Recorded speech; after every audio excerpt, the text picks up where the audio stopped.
Hello बच्चों, let's see this question. The question says an astronomical refracting telescope will have large angular magnification and high angular resolution when it has an objective lens of.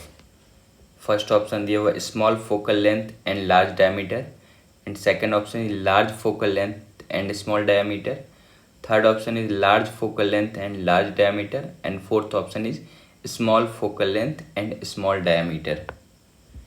Key concept of the question is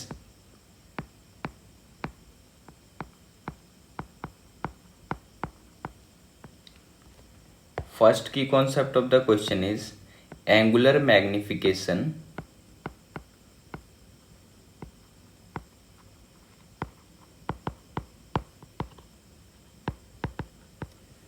of telescope. ये value को अगर आप small M से represent करो तो ये value होता है F O by F E. F O का मतलब है focal length of objective lens. Focal length of objective lens.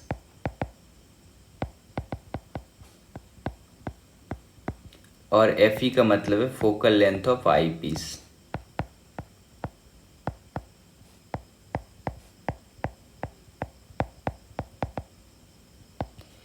And second key concept of the question is resolving power. यहाँ पे रिजॉल्विंग पावर जो है ना, ये डायरेक्टली प्रोपोर्शनल होता है एंगुलर रिजोल्यूशन के.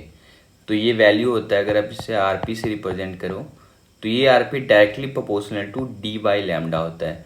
और डी यहाँ पे डायमीटर ऑफ लेंस है और लैम्डा यहाँ पे वेवलेंथ है. तो इन दोनों की कॉन्सेप्ट की हेल्प से इस क्वेश्चन को सॉल्व करेंगे. सबसे पहले आप देखो, क्वेश्चन में पूछा जा रहा है एंगुलर मैग्निफिकेशन.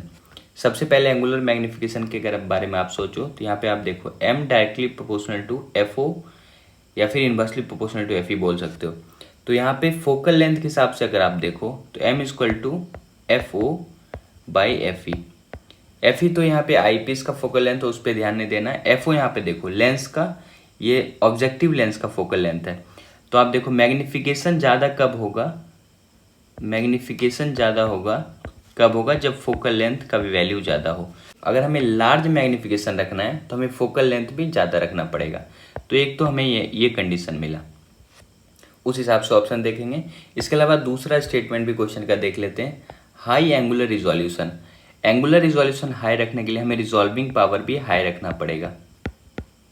अब रिजॉल्विंग पावर हाई कैसे होगा, आप देखो resolving power directly proportional to D by lambda है, या फिर डायरेक्टली प्रोपोर्शनल टू डी बोल सकते हो, इनवर्सली प्रोपोर्शनल टू लैम्डा बोल सकते हो.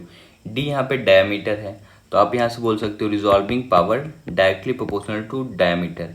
यानी अगर हमें रिजॉल्विंग पावर को बढ़ाना है तो डायमीटर को भी इंक्रीज करना पड़ेगा. तो आप देखो हमें क्या करना है, लार्ज एंगुलर मैग्निफिकेशन भी रखना है और हाई एंगुलर रिजोल्यूशन भी रखना है. इसका मतलब है कि हमें फोकल लेंथ भी ज़्यादा करना होगा और डायमीटर भी ज़्यादा करना होगा. तो देखो उस हिसाब से कौन सा ऑप्शन सही होगा. ऑप्शन नंबर थर्ड देखो, large focal length and large diameter, इसमें दोनों लार्ज है. सो द करेक्ट ऑप्शन है option number third. Hope you understood it well. Best of luck. Thank you.